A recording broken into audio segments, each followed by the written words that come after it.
दोस्तों, जिस इमारत, जिस टॉम और जिस मकबरे की हम आपको आज विजिट कराने के लिए लेकर के आए हैं, ये वो इमारत है जो एक बीवी ने अपने शोहर के लिए बनवाई। यानी कि एक वाइफ ने एक अपने हस्बैंड की याद में ये इमारत बनवाई। ये वो इमारत है जिसको देख करके ताजमहल ने जन्म लिया। ये वो इमारत है जो मुगल सल्तनत के आखिरी वो बुझता हुआ सा चिराग बहादुर शाह जफर को यहीं से गिरफ्तार किया गया। ये वो इमारत है जिसकी स्वर्ग यानी कि जन्नत की 4 नहरों के बारे में इस इमारत के अंदर बताया गया है। उसका नमूना, उनका मॉडल इन लोगों ने बना रखा है।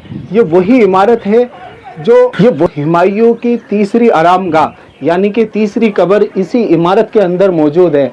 तो दोस्तों, आज हम इसके इतिहास के बारे में समझेंगे और आपको समझाने की कोशिश करेंगे।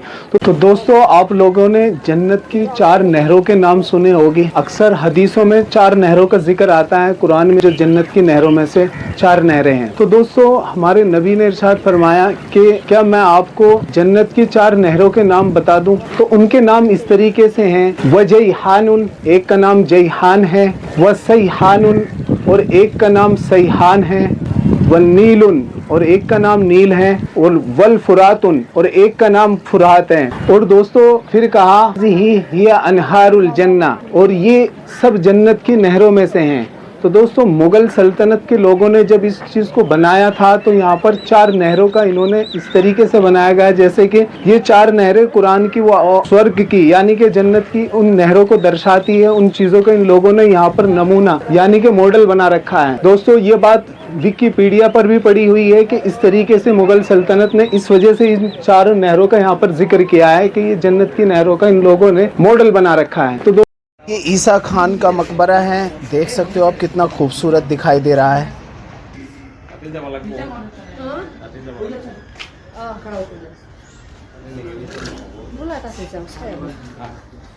तो दोस्तों, ये ईसा खान का मकबरा है और आज यहाँ पर कोई शूट चल रहा है। कोई मूवी का शायद सेटअप लगा हुआ है। ये अंदर मस्जिद के अंदर इस टाइम हम नहीं जा सकते क्योंकि यहाँ पर शूट हो रहा है। और ये आप देख सकते हो कि एक मस्जिद के अंदर किस तरीके से नंगी औरतें यहाँ पर शूट कर रही है मस्जिद के अंदर के घुस कर के। क्या हमारी सरकार इस चीज़ की इजाज़त क्यों देती है ऐसे, जब किसी की भावनाओं को आहट पहुँचता है?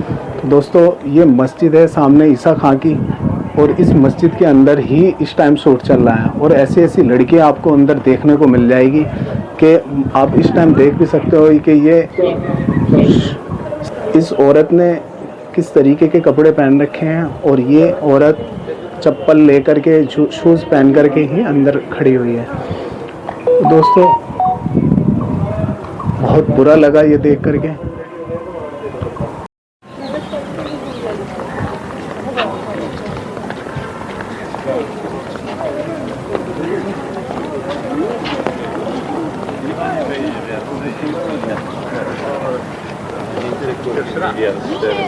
दोस्तों, एक सवाल यहाँ पर मिस्ट्री बना हुआ कि ये बू हलीमा आखिर कौन थी। मैंने विकिपीडिया पर इसके बारे में बहुत कंघाला, लेकिन उसके बारे में कोई भी किसी ने कोई उल्लेख नहीं लिखा है। यहाँ पर भी जब हम दाखिल हुए तो बोर्ड पर लिखा हुआ था कि कोई बू हलीमा करके थी, लेकिन उसके बारे में हमें भी नहीं मालूम। तो दोस्तों, मेरे हिसाब से मुझे ऐसा मालूम होता है हलीमा जो दाई थी, आप सल्लल्लाहु अलैहि वसल्लम की भी एक दाई रही है हलीमा। तो हो सकता है कि ये एक कोई दाई हो और इसने बादशाह अकबर की जब विलादत हुई यानी कि जब वो पैदा हुए तो एक नर्स का रोल अदा किया हो। तो मुझे तो ये मालूम पड़ता है कि ये एक दाई थी, यानी कि आज के टाइम के हिसाब से कह लो तो ये एक नर्स। तो दोस्तों, ये उसी का मकबरा है और इसके बारे में अभी तक किसी ने कोई भी जानकारी नहीं दी।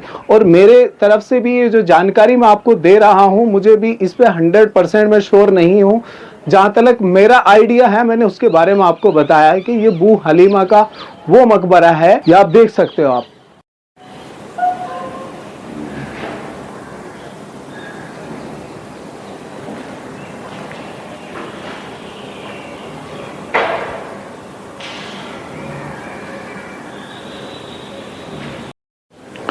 तो दोस्तों, ये मस्जिद है।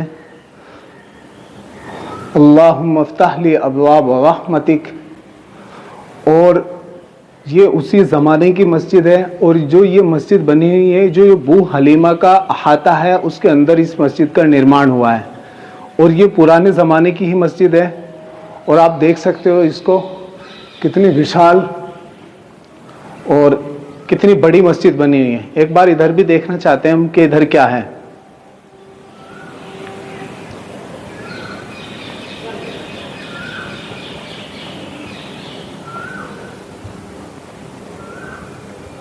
अच्छा, ये भी मस्जिद से एक जुड़ा हुआ एक इसका हिस्सा है,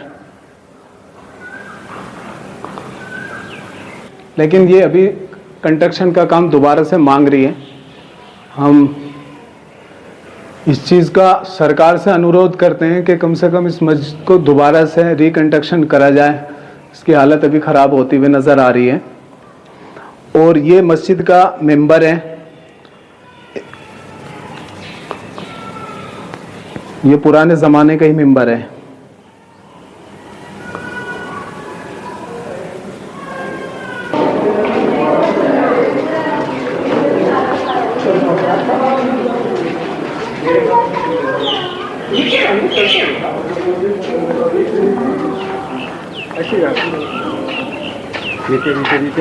आप दोस्तों देख सकते हो इसके पुराने दरवाजे आज भी इसी कंडीशन में हैं और ये बहुत मोटा गेट है। ये लगभग 5 इंची मोटा लकड़ी का गेट है ये। भाई बहुत खड़ा जीना बना रखा है इन लोगों ने यहाँ पर।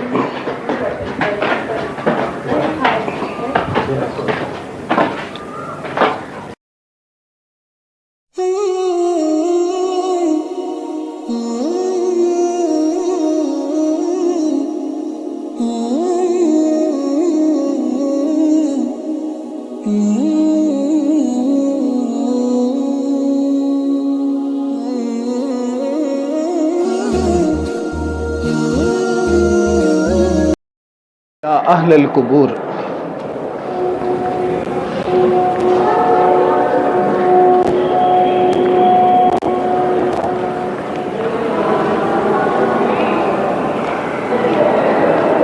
तो दोस्तों इस मकबरे के अंदर खास बात तो ये है, जितनी भी यहाँ पर कब्रें हैं, जो पैटर्न होता है सब यही एक जैसा पैटर्न है।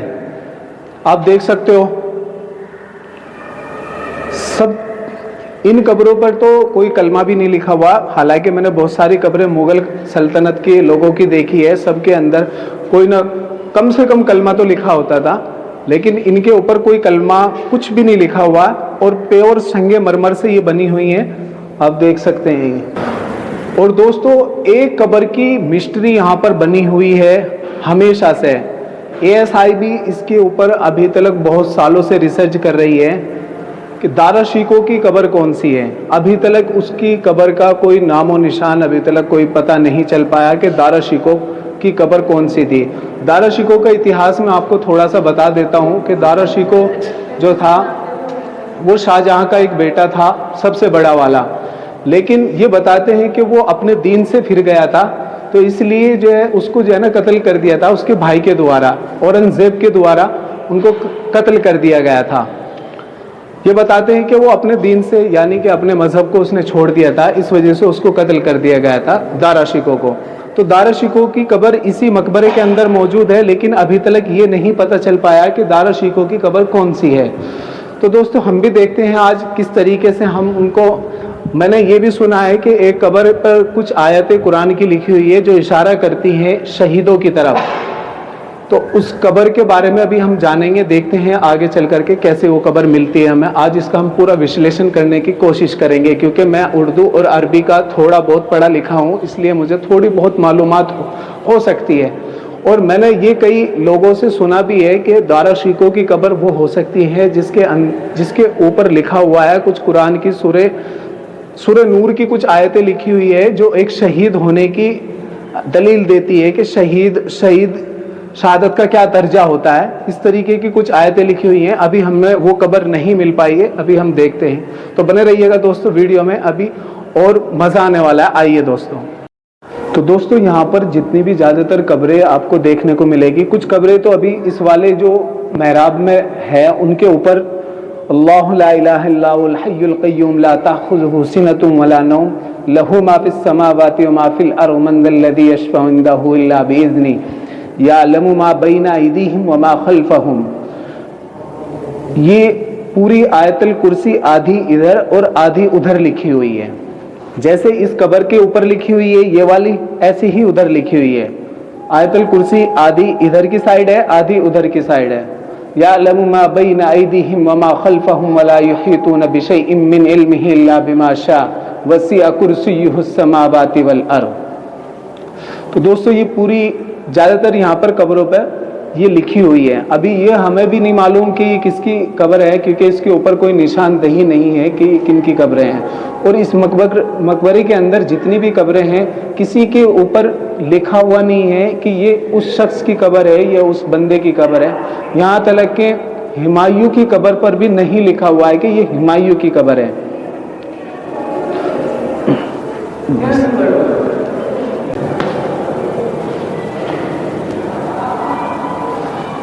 तो दोस्तों यहाँ पर ये थोड़ा सा इन लोगों ने यहाँ पर डिज़ाइन अपना चेंज किया है। जैसे कि वहाँ पर मैंने उस कमरे में भी आपको जो कब्र दिखाई है तो उसके ऊपर ये कुरान की ये तो कलमा लिखा हुआ है ला इलाहा इल्लल्लाह मुहम्मदुर रसूलुल्लाह। और ये कुरान की कौन सी आयत है ये वाली मेरे समझ में नहीं आ रही, लेकिन ये वाला कलमा मेरे समझ में आ रहा है, ये समझ में नहीं आ पा रही है। लेकिन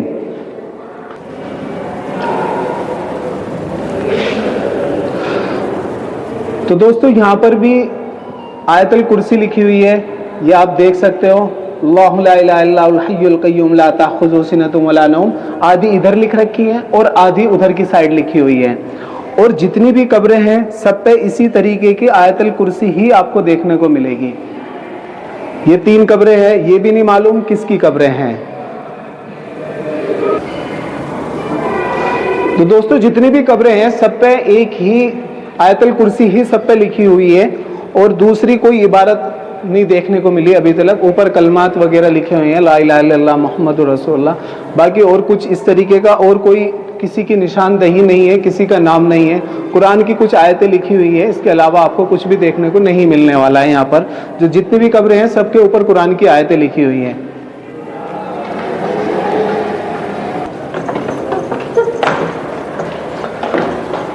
तो दोस्तों एक कमरा इधर भी है, अब यहाँ पर देख लेते हैं किसकी क्या कब्र है, किस तरीके से हैं। तो देखिए दोस्तों इन कब्र के ऊपर कुछ भी नहीं लिखा हुआ है, कुछ भी। हालांकि ये भी संगमरमर से बनी हुई हैं, लेकिन इनके ऊपर भी कुछ भी तो नहीं लिखा हुआ, न कलमात लिखा है और ना कुरान की इबारतें लिखी हैं। इसके अंदर भी ये भी बिल्कुल सिंपल कब्र है, बिल्कुल आप देख सकते हो। तीनों कब्रें सिंपल हैं, लेकिन अभी तक ये इनका भी नहीं मालूम कि ये कब्रें किसकी हैं किसकी नहीं है।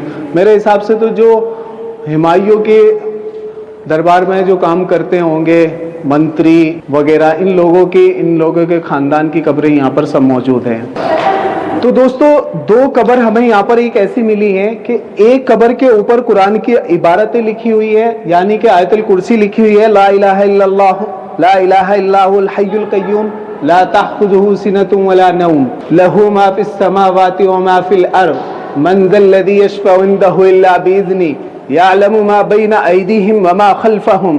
तो दोस्तों इसके ऊपर ये कुरान की आयतें लिखी हुई है, ये पूरी आधी इधर लिखी हुई है और आधी इधर लिखी हुई है। लेकिन अभी तक जितनी भी हमें कब्रें यहाँ पर देखने को मिली है, ये एक ये ऐसी कब्र है, एक के ऊपर कुरान की इबारतें लिखी हुई है और एक के ऊपर नहीं लिखी हुई है। अब ये किसकी कब्र हो सकती है इसके बारे में हमें भी नहीं मालूम। मैं बार बार आपसे यही बताना चाह रहा हूं कि जितनी भी यहाँ पर कब्रें हैं किसी के ऊपर निशानदही नहीं है, कोई किसी की दलील नहीं देती कि कौन सी कब्र किसकी है। यहाँ तक कि हुमायूं की कब्र के ऊपर भी कुछ भी नहीं लिखा हुआ है। और दोस्तों मैं आपको बताता चलूं कि हुमायूं की ये तीसरी कब्र यहाँ पर बनाई गई है। पहली कब्र पुराने किले के अंदर बनाई गई थी, फिर दूसरी उनको वहां से उठा करके फिर लेकर के गए थे सरहिंद के अंदर, जो कि पंजाब का एक हिस्सा है। सरहिंद में लेकर के गए, फिर कुछ दिनों के बाद उनको हुमायूं के मकबरे में यानी कि यहाँ पर ला करके हाजी बेगम ने उनकी ख्वाहिश थी कि उनके लिए मैं एक बेहतरीन मकबरा बनाऊं ताकि लोग बाग देखें। तो दोस्तों सबसे एंड वाली कब्र उनकी यहीं पर उनको जमींदोज कर देगा। अब वो इसी मकबरे के अंदर मदफून है।